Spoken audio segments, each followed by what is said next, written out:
পশ্চিমবঙ্গে এই মুহূর্তে অনেকের রেশন কার্ড বন্ধ হয়ে গেছে। তোমাদের রেশন কার্ডটা বন্ধ হয়ে গেছে কিনা সেটা কীভাবে তোমরা চেক করবে, সেটা তোমরা আজকের এই ভিডিওর মাধ্যমে জানতে পারবে।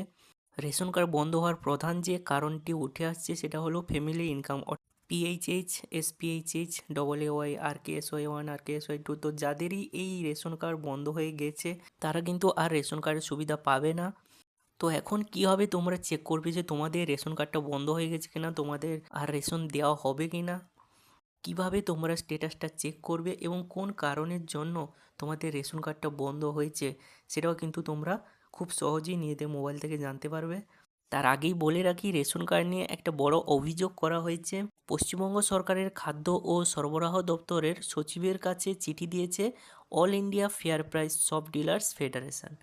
তাদের অভিযোগ যে একই পরিবারে একজন যদি ভালো ইনকাম করে, কিন্তু হয়তো তারা কোনো কারণে বাবা মায়ের থেকে পৃথক হয়েছে, কিন্তু ওই সদস্যের কারণে ওই পরিবারের বাকি যে দরিদ্র এবং যোগ্য সদস্যরা রয়েছে তাদেরও কিন্তু রেশন কার্ডটা নিষ্ক্রিয় বা বাতিল হয়ে যাচ্ছে। তাদের অভিযোগ যে পুরনো ডিজিটাল রেশন কার্ডের ডেটাবেসে বহু পরিবারকে এখনও যৌথ পরিবার হিসাবে দেখানো হয়েছে।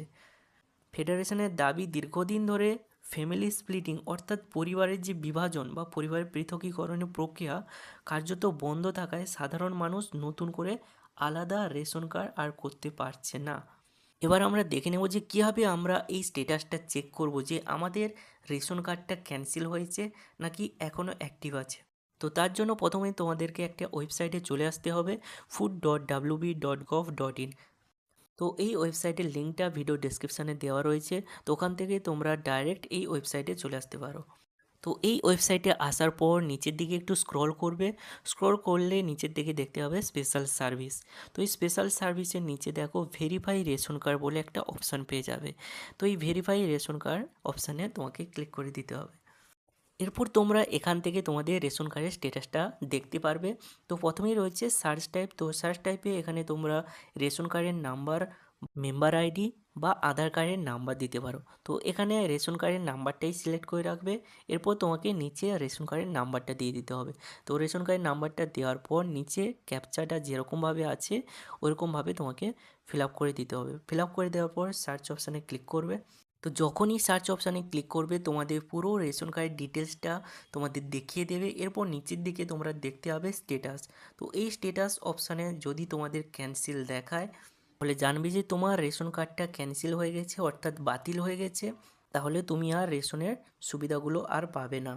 তোমাদের পরিবারের মাসিক ইনকাম যদি 15,000 টাকা বেশি হয় সেক্ষেত্রে এই রেশন কার্ড ক্যান্সেল হওয়ার একটা চান্স রয়েছে, অথবা অন্য যে কোনো কারণে তোমাদের রেশন কার্ডটা বাতিল হতে পারে। তো সেটা তোমাদের এখনও জানা নেই কেন এই রেশন কার্ডটা তোমাদের বাতিল হয়ে গেল। তো সেই জন্য তোমাদেরকে কি করতে হবে, তোমাদের এই রেশন কার্ডটা কেন বাতিল হয়েছে, কি কারণে বাতিল হয়েছে, তো সেটা জানার জন্য কেওয়াইসি ডান এখানে নো রয়েছে। তো ডু কেওয়াইসি এই অপশানে ক্লিক করে দেবে। এবার দেখো এখানে কারণ দেখাচ্ছে যে cannot be activated, annual income of family exceeding allowable limit. মানে কি তোমার যে রেশন কার্ডটা আর সক্রিয় করা এখন যাচ্ছে না, তোমার যে পরিবারের বার্ষিক আয় সেটা একটা সীমা অতিক্রম করেছে। যেহেতু তোমার পরিবারের ইনকাম অনেক বেশি, সরকারের নির্দিষ্ট অনুমোদিত সীমার থেকে অনেক বেশি, তাই কিন্তু তোমাদের রেশন কার্ডটা ক্যান্সেল করা হয়েছে আর অ্যাক্টিভ করা যাচ্ছে না। তো এখন বলবে যে সরকার কীভাবে জানতে পারলো যে আমাদের পরিবারের ইনকাম 15,000 থেকে বেশি বা নির্দিষ্ট সীমার থেকে বেশি। তোমাদের ব্যাংকের যা কিছু ট্রানজাকশান হচ্ছে, যত টাকা ট্রানজাকশান অর্থাৎ লেনদেন হচ্ছে, সব প্যান কার্ডের মাধ্যমেই কিন্তু সরকার সকল ডিটেলসটা কিন্তু জানতে পারে যে কত টাকা ট্রানজাকশান হচ্ছে। আর এদিকে রেশন কার্ডের সাথে অলরেডি তোমাদের আধার অ্যাক্টিভ করা রয়েছে, সংযোগ করা রয়েছে। যেহেতু রেশন কার্ডের সাথে আধার কার্ড লিঙ্ক করা রয়েছে এবং আধার কার্ডের সাথে আবার প্যান কার্ডও লিঙ্ক করা রয়েছে, আবার তোমাদের ব্যাঙ্ক অ্যাকাউন্টের সাথে প্যান কার্ড আধার কার্ড দুটোই লিঙ্ক করা রয়েছে, তাই সরকারের পক্ষে জানাটা কোনো অসুবিধাই হবে না যে তোমাদের কত টাকা ট্রানজাকশান হচ্ছে। তো সরকারের আধিকারিকরা খুব সহজেই এই লিমিটটা তারা চেক করতে পারবে যে তোমরা দারিদ্র্য সীমার নিচে রয়েছো নাকি সরকার অনুমোদিত একটি যে সীমা রয়েছে তার ওপরে তোমরা ট্রানজাকশান করছো।